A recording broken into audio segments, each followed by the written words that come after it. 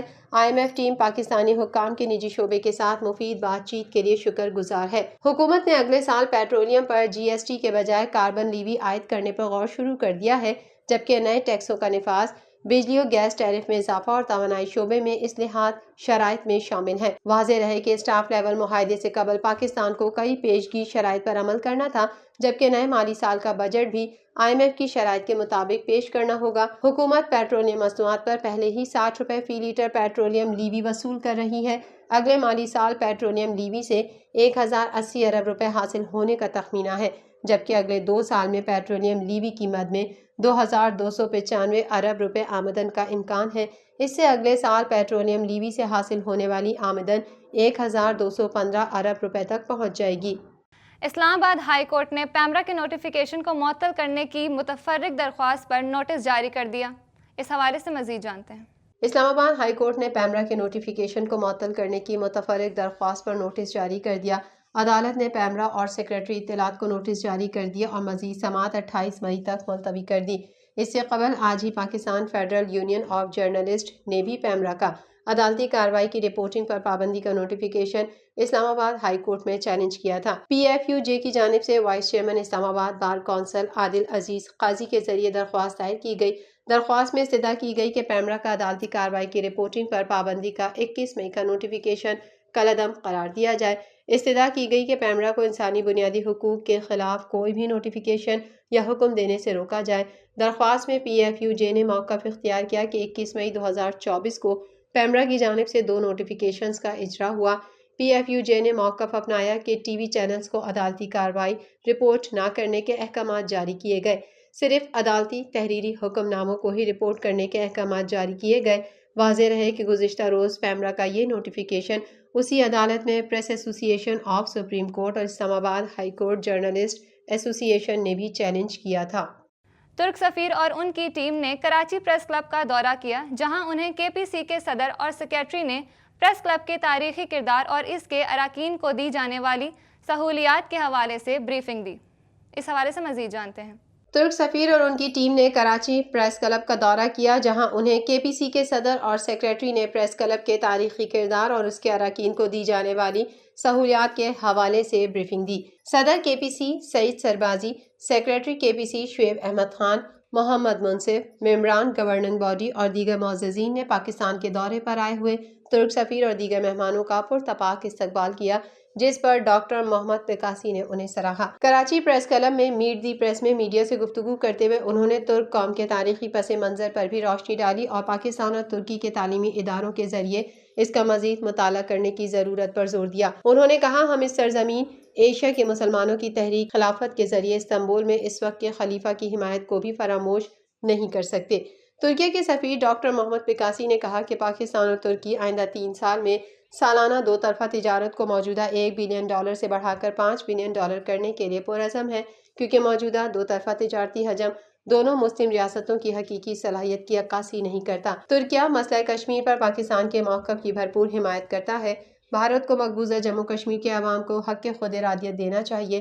قبل ازیں اپنے خطاب میں KPC کے صدر سعید سربازی نے دونوں مسلم ممالک کے درمیان تعلقات کو مزید مضبوط بنانے کے لیے ڈاکٹر محمد پکاسی کے کردار کو بے حد سراہا۔ اور پریس کلب کا دورہ کرنے پر پرتپاک استقبال کیا۔ سندھ اور پنجاب سمیت ملک کے مختلف حصوں میں سورج آگ برسانے لگا، جبکہ شدید گرمی اور ہیٹ ویو کا سلسلہ جاری ہے۔ مزید جانتے ہیں اس رپورٹ میں۔ سندھ اور پنجاب سمیت ملک کے مختلف حصوں میں سورج آگ برسانے لگا، جبکہ شدید گرمی اور ہیٹ ویو کا سلسلہ جاری ہے۔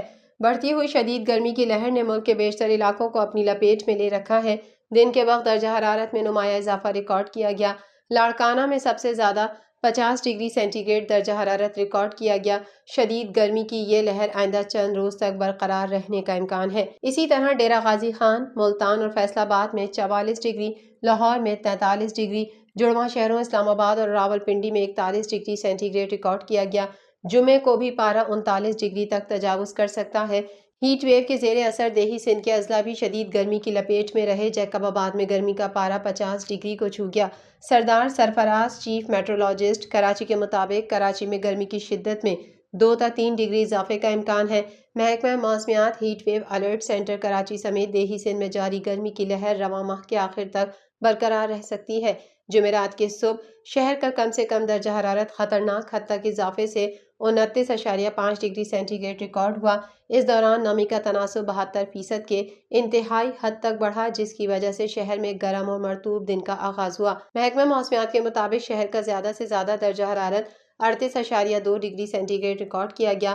محکمہ موسمیات کے مطابق آج اور کل درجہ حرارت 39 ڈگری تک تجاوز کر سکتا ہے۔ چیف میٹرولوجسٹ کراچی سردار سرفراز کے مطابق گرمی کی حالیہ اس ماہ کے آخر تک برقرار رہ سکتی ہے۔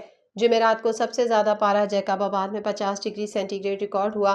دادو، موہنجو داڑو، جیکب آباد 50، روہڑی، خیرپور 49، سبی، لاڑکانہ، شہید بے نظیر آباد، سکھر، پوڈیدن، چھور، مٹھی، رحیم یار خان 48، خانپور، کوٹ ادو، بکر، نورپور تھل، ڈی جی خان اور حیدرآباد میں 47 ڈگری سینٹی گریڈ ریکارڈ کیا گیا۔